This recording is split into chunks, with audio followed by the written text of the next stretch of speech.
E olha só, gente, o ex-governador Sérgio Cabral conseguiu a revogação de mais uma prisão preventiva.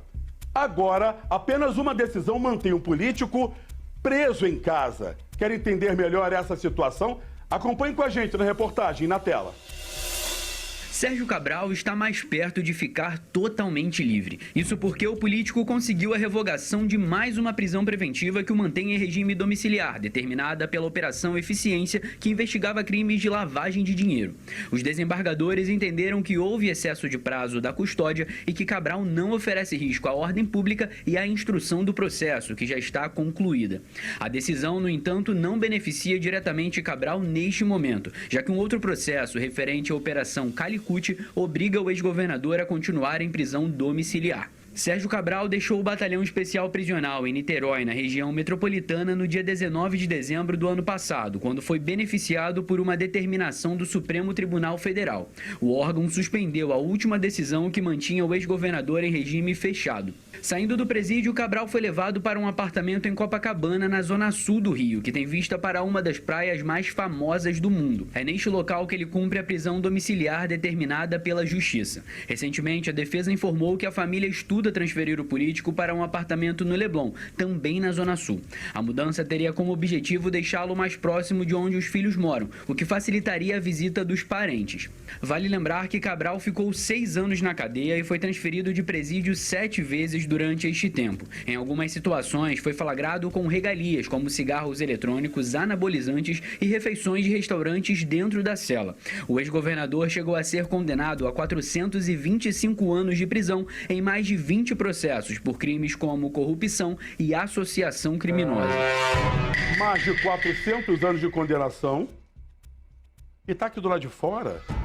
Carregosa, aí muita gente em casa pergunta assim, parece que o crime compensa.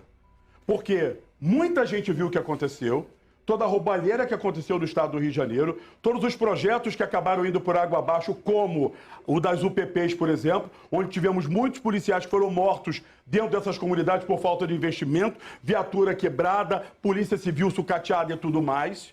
Aí, de repente, ele está aqui na rua.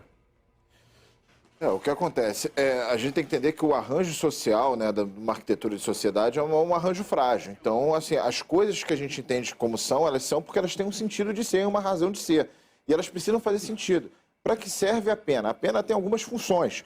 A pena tem a primeira função, castigo. Você retribuiu o mal que a pessoa fez para a sociedade ou para o indivíduo, você castiga ela. Isso explicando bem, de forma bem simples, para o pessoal de casa entender.